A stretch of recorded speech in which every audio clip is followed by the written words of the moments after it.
Hey guys, I am back with more of this letter for Gavin. Gavin's preview. Also, mind the background noise. I'm on my bed. I woke up with the sun creeping through the blinds in my bedroom. Looks like today is another day. What had I planned was to do a whole day of filming some of guys' videos with Dan. Normally, I'd be extremely excited, happy, even overjoyed. But for some odd reason, today I don't even feel like getting out of my bed. It seems that lately a stream of thoughts have been running through my mind. Thoughts about Michael.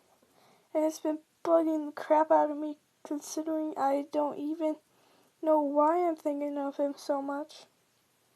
Don't get me wrong, I love the letters, but that doesn't change the fact that I know he hates my guts and gives me concerned shit every day.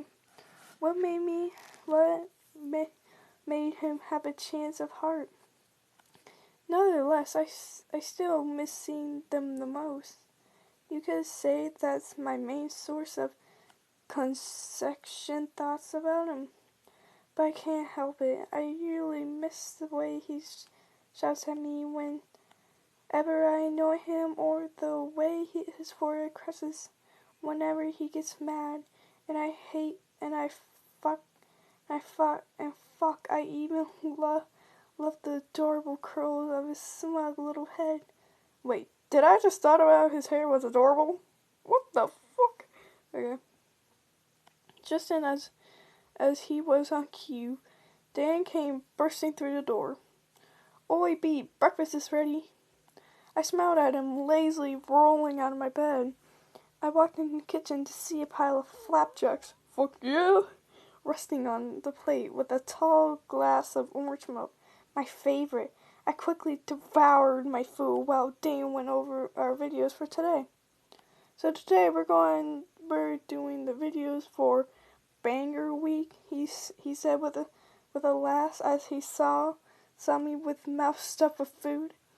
We start with the bangers and paint, alright? Sounds good to me, I said, taking another bite of my food. Finishing my breakfast and placing my dishes in the sink, I brushed my messy hair, put on some decent looking clothes, and then went on the famous Slow-Mo Guys lab coat. I ran outside to meet Dan, feeling excited about today's activities. As usual, we did our opening, explaining what the video was about, and all that good jazz. Yeah. Then Dan set the little bangers into the jars of paint. I didn't notice until the last second that he had been standing by the lit bangers for way too long. He tried to leap away, but the explosion had happened too fast, and an expanse of paint and glass went flying everywhere. I heard Dan cry in pain. There it was, a giant gas. Oh my god! In his finger, when I assume a piece of glass that has sliced through. Oh my god. Oh my god. Whatever you do, don't do this at home. Because it's extremely dangerous. I'm looking at you guys. Are you alright? I asked with a bit of worry in my voice. But this time I got on the camera to show everyone the cut. "Yeah, can you give me a bandage?" he asked. I ran inside to grab the first aid kit. I came back outside and wrapped his cut for him. Dan finished the video, and before we end, I added a little message saying, "Please don't try this at home." When we finally stopped filming, Dan was already calling it quits for today, so I decided to order a pizza. When I was done, I opened my MacBook and noticed someone was trying to Skype me. I went over to investigate and noticed the person calling was none other than Michael. Oh, knew it.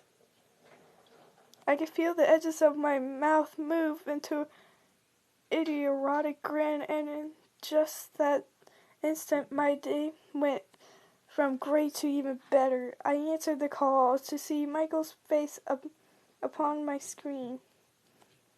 Hello, Michael, I said. Hello, Michael. Oh my God. I can't believe I'm making a fool of myself. Hello, Michael, I said with my obvious happiness in my voice. Someone's happy to see me, he replied, laughing. As always, I stated.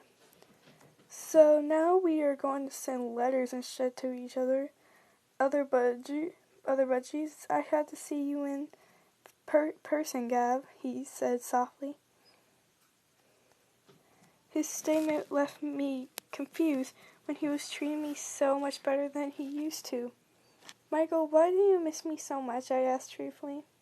He looked down, seeming a bit ashamed. Honestly, Gav, I don't know. All I do know, it bugs the shit out of me, but to be completely honest, I miss you. Miss the way you annoy me. I miss the way you giggle when you're up to no good, or how you gag over the simplest things. I honestly missed it, he said, smiling. I know what you mean. I miss you a crap load too. I miss Team Nice Dynamite. I also miss you when you shout at me, give me death threats. Why? I honestly have no fucking idea. Just knowing that I miss you. I was going to keep talking, but I heard a knock at the door. It was probably the pizza guy. Looks like I have to go. Looks like I have to go. Go. Bye, Michael, I said with a sad smile. Do you have to go? He asked, yawning. Yes, and you need some rest. Sleep tight, Michael, I said, wearing the same smile that hadn't left my face since we started Skyping. Your letter should be coming soon, he said. It better be, I replied. He laughed. All right, bye, Gav, he said in a whisper.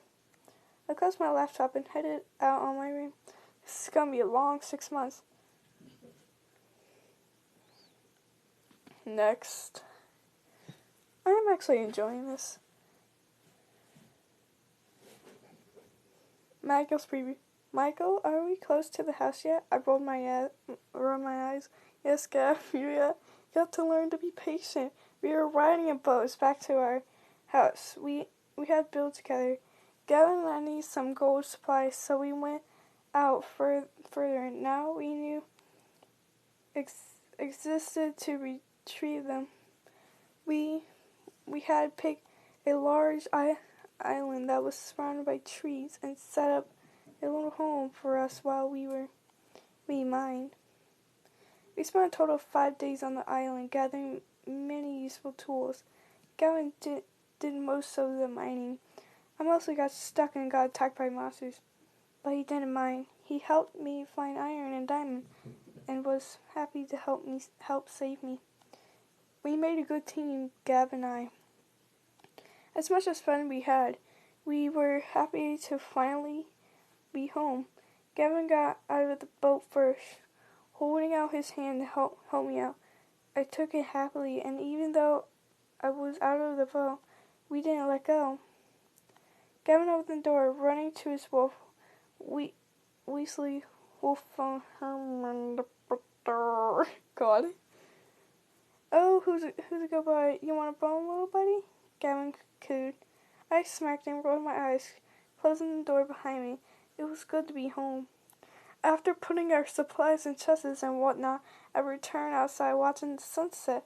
Although it was something so simple, I always brought a smile to my face.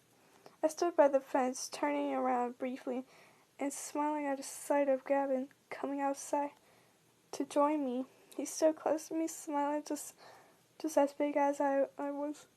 I loved the way he smiled. His goofy grin and made him can make even the unhappiest person smile. I caught myself paying attention more to my friend than actually a reason I came outside in the first place. Not that I mind, but the sunset and Gavin were nice things to look at. It's lovely out here, isn't it? He said, the sunlight reflecting off his eyes. Yeah, I said, smiling at him. It sure is. Gavin turned swiftly, covering my cheeks and letting go. Oh no! Dear God.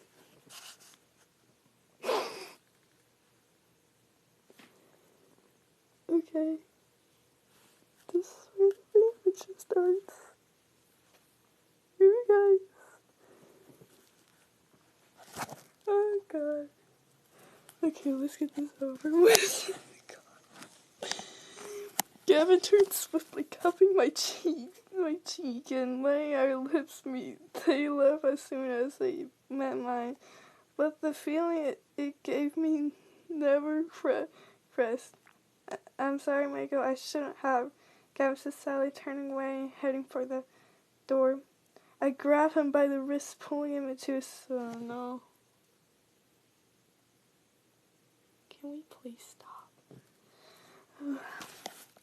Hold on 2 seconds, because I don't really know why I did, but that didn't matter because sharing another KISS with Gavin was the only thing I wanted. He tensed up when I grabbed him, but he KISS eated me back eagerly. We pulled away, staring in each other's arms. We didn't notice the sun had completely set, and we had missed it, but we didn't care. It's getting late, we should get inside. Wouldn't want to get attacked by a monster now. Would we? I said, holding my hand out. Gavin grabbed it, swinging our arms happily as we walked back inside. As we were ready for bed, Gavin came over and kissed me on the cheek. Can I say something I've been wanting to say for ages, and I'm over keeping it in, so can I? I smirked at him. No. He pouted dramatically. Michael, please. Fine, say it. I love you. I love you quite a lot, actually, he said, blushing. I was elegant. Gavin loved me, of all people, and you know what? I love him too. Ever since we met, I loved him, and I just never wanted to say it. I love you too, Gavin. You big idiot. I woke up sweating and blushing like a fool. I did not just have a Minecraft-themed dream about kissing Gavin. I did not just admit that I loved him in a dream. Fuck this. Is my life complicated or what? I groaned and turned to get out of bed, but collapsing into it in defeat, I meant. I can't get my stupid dream out of my head. More specifically, I can't get Gavin out of my head. After seeing him last night, night for me, afternoon for him, he was all I saw, all I thought about, all I even dreamed about. Gavin. Every minute of every single day. It gets me really tiring when you miss someone deeply and don't even have a fucking reason for it. Decided to call in sick. I grabbed my phone from the nightstand and I called Bernie, who was already at the office, telling him that I ate something weird and felt like complete shit. He laughed and said it was fine and asking me if I wanted to do the next broadcast. They were going to Phil. I agree, hanging up and not wanting to go back to sleep and dream. Ignored the sounds. Back to sleep and dream of, oh shit, my battery, of him. I walked to my small kitchen in my apartment, noticing the envelope containing my letter. Shit, I forgot to send it. I returned to my room, changing quickly and heading down to the post office. Looks like Gavin's going to have to wait a little longer for his letter. I decided to tweet him. Gavin free. I'm sorry about the wait, buddy. Forgot to send the letter. I drove back home, deciding to waste my day the right way playing video games. I was in the middle of playing Dead Space when my phone lit up. Gavin had replied, "Oh well, it's worth the wait. Great seeing you yesterday. Can we do that again?" I smiled widely. Duh.